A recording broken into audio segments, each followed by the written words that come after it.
Polisi hingga kini masih memburu keberadaan JD yang berumur 60 tahun, pelaku penusukan terhadap mantan istri dan anak tirinya di halaman sekolah Islam Terpadu Arido, Palembang.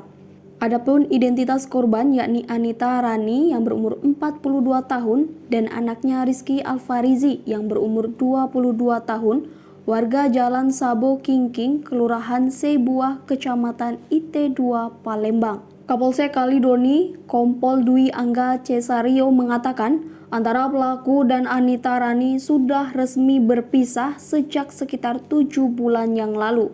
Lanjut dikatakan, tujuan kedatangan kedua korban ke TKP adalah untuk melihat F yang berumur 7 tahun yang merupakan anak hasil pernikahan Anita dengan pelaku.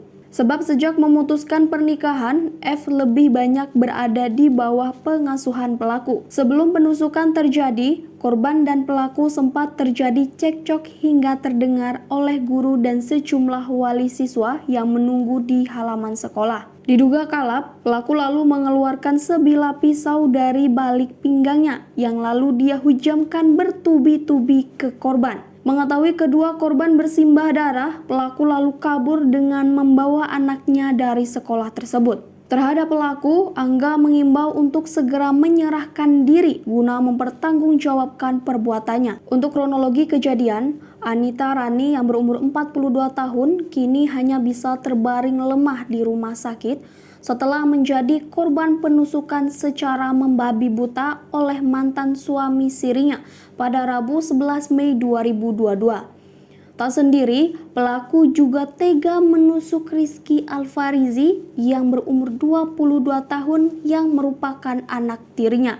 Pelakunya adalah JD yang berumur 60 tahun yang setelah melakukan penusukan langsung bergegas kabur meninggalkan kedua korban. Miris, perbuatan itu dilakukan di halaman sekolah F yang tak lain anak dari Anita dan pelaku, tepatnya di Sekolah Islam Terpadu SIT Arido yang terletak di Jalan KH Rozak Lorong Madiun, Kelurahan Kalidoni, Kecamatan Kalidoni, Palembang. Selama 9 tahun menjalani biduk rumah tangga, Anita mengaku kerap dibuat sakit hati oleh kata-kata pelaku yang kerap berucap kasar dan cenderung merendahkan dirinya dan keluarga. Tak tahan, akhirnya pernikahan siri yang menghasilkan satu anak itu tidak bisa dipertahankan lagi. Semenjak berpisah, antara Anita dan pelaku sepakat untuk membagi waktu mengasuh F. Akibat rindu yang sudah sangat memuncak, Anita lalu berinisiatif datang ke sekolah anaknya. Di saat itu, dia ditemani anaknya, Rizky Alfarizi, yang merupakan anak tiri pelaku.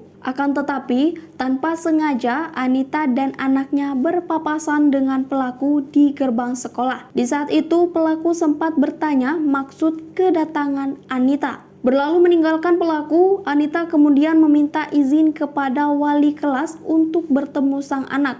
Ibu dan anak ini lalu melepas rindu setelah beberapa lama tidak berjumpa. Setelah selesai, Anita hendak pulang ke rumah bersama dengan Rizky dan meninggalkan F kembali belajar di sekolah. Namun di saat sudah naik ke atas motor yang diparkir di halaman, tiba-tiba Anita dan Rizky langsung didekati pelaku. Tanpa banyak bicara, pelaku kemudian mengarahkan tusukan pisau ke tubuh Anita dan Rizky secara membabi buta. Anita sendiri tak mengingat pasti seperti apa kronologi penusukan terjadi.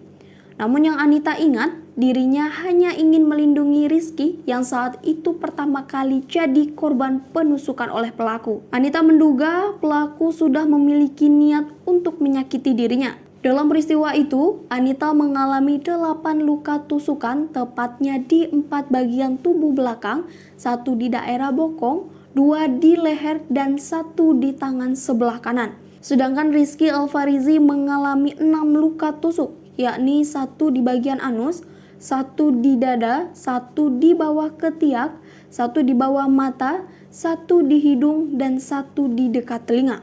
Setelah menusuk mantan istri dan anaknya, pelaku bergegas kabur meninggalkan sekolah bersama anaknya F. Kini pelaku masih buron dengan membawa kabur anaknya tersebut.